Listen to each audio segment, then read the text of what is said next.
¿Cómo te va? Muy buenas tardes, Alicia Rivas y Miguel Riquelme te saludan. ¿Cómo estamos? Buenas tardes, Alicia, Miguel, ¿cómo están ustedes? ¿Cómo estás, Muy bien Gerardo? por acá. Contentos por la lluvia, en realidad, Sí. sobre todo. Tal cual. ¿Tu informe también es como para alegrarse o es para preocuparse? Ya le vamos a tirar la lengua. ¿Qué pregunta? Bueno, el informe comienza, Gerardo, con un análisis del dólar oficial, de la brecha cambiaria y el impacto que esto tiene en las exportaciones. Misiones no es una provincia que exporte enormes volúmenes, pero en la región y para nuestra provincia un problema con la exportación del té, de la celulosa, de componentes de madera, de hierba, etcétera, es un impacto fuerte, ¿no? Totalmente. De hecho, en Misiones vamos a encontrarnos con dos realidades en lo que se refiere a comercio internacional. Por un lado, el comercio formal, que es el que depende del tipo de cambio formal o oficial. Hasta el año pasado se vio muy perjudicado porque tenía que exportar hasta aproximadamente 300 pesos por dólar, con lo cual no llegaba a cubrir los costos de producción y es por eso que vemos una caída de las exportaciones en todas las provincias, pero también en todo el NEA, pero especialmente en Misiones, que es la provincia más exportadora del NEA. De hecho, el año pasado tuvimos una caída que ronda el 15-20% de las exportaciones de Misiones formales, estas que utilizan el despachante de aduana, que se utiliza con declaraciones de aduana, seguro internacional, transportes internacionales y demás. De forma tal de que el año pasado solamente exportamos 360 millones de dólares, cuando hace unos años llegábamos a exportar aproximadamente 500, para dar una idea de la caída que implicó en los últimos años, que no solamente es del último año, sino ya de varios años. Por otro lado, tenemos el comercio informal, ese comercio fronterizo, que también es comercio exterior, pero que no está registrado, es difícil registrarlo, porque cuando supongamos un brasileño, un paraguayo, o incluso un uruguayo viene hasta nuestra región a comprar vinos o a comprar algo en el supermercado, no queda registrado como una exportación formal, pero de hecho también lo podemos llegar a considerar. Entonces, este comercio fronterizo o este turismo comercial, como lo quieran ver, depende más sobre todo del tipo de cambio blue que del tipo de cambio oficial. Claro. Entonces, es por eso que comenzamos en este informe hablando de la evolución del tipo de cambio y la brecha de tipo de cambio. Porque, como les decía, lo más importante para explicar el comercio fronterizo no va a ser el tipo de cambio, sino la brecha de tipo de cambio entre ese blue y el oficial. Esa brecha de tipo de cambio que el año pasado llegaba en medio de las elecciones casi al 160%, hoy está en menos del 10%. ¿Y eso qué significa? De que ya no somos tan atractivos en todos los productos y en todos los servicios como lo éramos hasta el año pasado para paraguayos y brasileños, principalmente, que venían a nuestra provincia a comprar en los supermercados, de paso se quedaban una noche o dos en los hoteles, iban a comer a los restaurantes, salían a la noche, iban tal vez al cine, al teatro, etcétera, etcétera, y generaban esa dinámica adicional de comercio fronterizo. Eso significa de que hubo una caída, como consecuencia de todo esto que estoy explicando, hubo una caída de ventas, que no puede ser solamente atribuida a esa caída de ventas en comercios misioneros, no puede ser solamente atribuida a la pérdida de poder adquisitivo de los misioneros, esta pérdida del poder adquisitivo de nuestros salarios, porque, por ejemplo, si nos comparamos con Chaco o con Corrientes, que tienen pocos puestos fronterizos o pocas localidades fronterizas, pasos fronterizos, en estos lugares el consumo cayó en los meses analizados en el informe, que son enero y febrero principalmente, cayó entre aproximadamente un 10%, mientras ya sea de supermercados o incluso combustibles, ya sea naftas o gasoil. Pero si analizamos qué es lo que pasa en Formosa o en Misiones, que sí tienen mucho más comercio fronterizo que las otras dos provincias del NEA, vamos a ver de que las caídas duplican y aún más esas caídas que registradas en Chaco y Corrientes.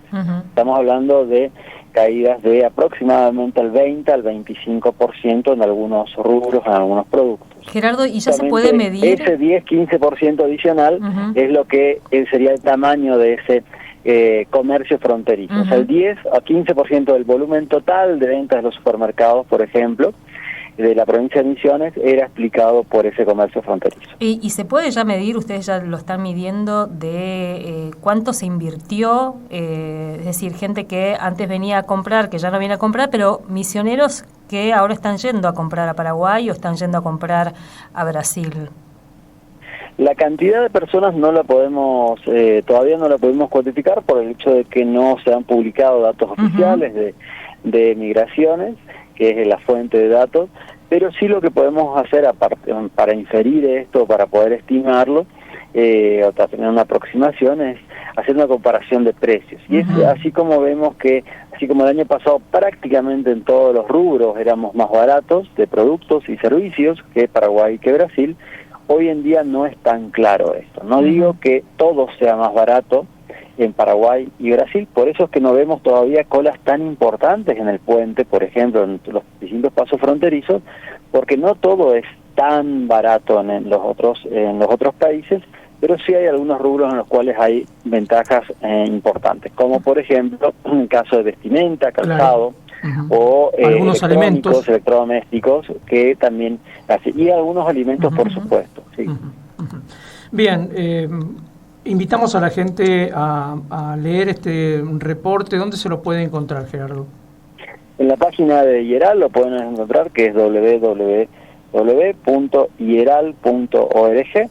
Ahí está este informe de coyuntura y todos los demás de todas las regiones del país, y más información acerca de cómo trabajamos y una cantidad de indicadores que relevamos mes a mes en todo el país. Pero lo interesante acá, o la diferencia que decimos nosotros siempre, es que lo hacemos con presencia en las distintas regiones del país. O sea, opinamos sobre el comercio fronterizo viviendo en Posadas, viviendo en Misiones, y en esta zona, no mirándolo solamente desde Buenos Aires. Gerardo, y la pregunta que dispara este informe, ¿podrá el mercado externo sostener la actividad económica en el país? Si uno lo piensa, porque hablábamos hace unas semanas con referentes de la forestoindustria en nuestra provincia, ¿podrá compensar un horizonte de exportación lo que está pasando con nuestro mercado interno, por ejemplo? ¿Se piensa? Bueno, esta pregunta se responde la respuesta depende de qué sector. En caso de foresta industria, que es lo que estabas mencionando, aproximadamente del total del valor agregado de la foresta industria, del total de la producción de la foresta industria, entre el 15 al 20% es lo que se destina a mercados internacionales. O sea, casi el 80% se destina a mercados internos, puntualmente bastante destinado a madera para la construcción, ya sea estructural o encofrados y distintos materiales para la construcción, puertas, ventanas o marcos de puertas y ventanas. Entonces, pensar en que el mercado internacional puede suplir la demanda interna, y todavía no, porque muchos empresarios se acostumbraron o adaptaron su producción para el mercado interno, y tienen que salir a buscar mercados internacionales. Y esto no sucede de un día para el otro. Entonces, sí, los medianos y grandes sí podrán pensar en clientes internacionales, y seguramente podrán aprovechar la ventaja de este tipo de cambio oficial, mucho más conveniente que el que teníamos el año pasado, y a su vez esto también genera una ventaja para los pequeños, ya que libera el mercado interno de estos grandes competidores. Pero eso no significa de que pueda suplir totalmente o solucionar totalmente la problemática, ya que la demanda del mercado interno es importante. Y los costos además le suben bastante Por supuesto, sí, por supuesto, es así. Así que seguramente estaremos pendientes. ¿Y a qué sector le conviene? Porque vos decías, depende de qué sector. Bueno, la forestoindustria con estas características. ¿Y a qué rubro le sería más fácil adaptarse a la posibilidad de exportar? Bueno, el que tradicionalmente más exporta en la provincia de Misiones, esa parte de pasta celulosa, ¿no es cierto?, y papel, es el té, que exporta aproximadamente el 90-92% de su producción a distintos mercados internacionales. y en el caso de un sector que tradicionalmente no exportaba, pero que está yendo, que están haciendo un trabajo muy interesante en este sentido, es la yerba mate, sin lugar a dudas. Que, dicho sea de paso, hoy exporta tanto o incluso a unos meses más que té, de lo que se exporta de té. Explicando entre las dos producciones a aproximadamente el 30-35% de las exportaciones totales de emisiones, un valor muy grande. Seguro. Bueno, Gerardo, muchísimas gracias como siempre por tu amabilidad de atendernos y volveremos a la carga dentro de un tiempito con otros temas parecidos a este. Gracias. Perfecto, muchísimas gracias a ustedes por la comunicación. Hasta luego. Hablamos con Gerardo Alonso Schwartz, docente de la Facultad de Ciencias Económicas también, y economista jefe de IERAL, a propósito del informe de coyuntura de este mes, que bueno, Alicia recién citaba, que tiene que ver básicamente con un análisis de la brecha cambiaria, el tipo de cambio y el impacto en las exportaciones de toda la región, ¿no? Estamos hablando de Misiones, Corrientes, Chaco y Formosa. Y ahí hilando un poco con lo que escuchábamos a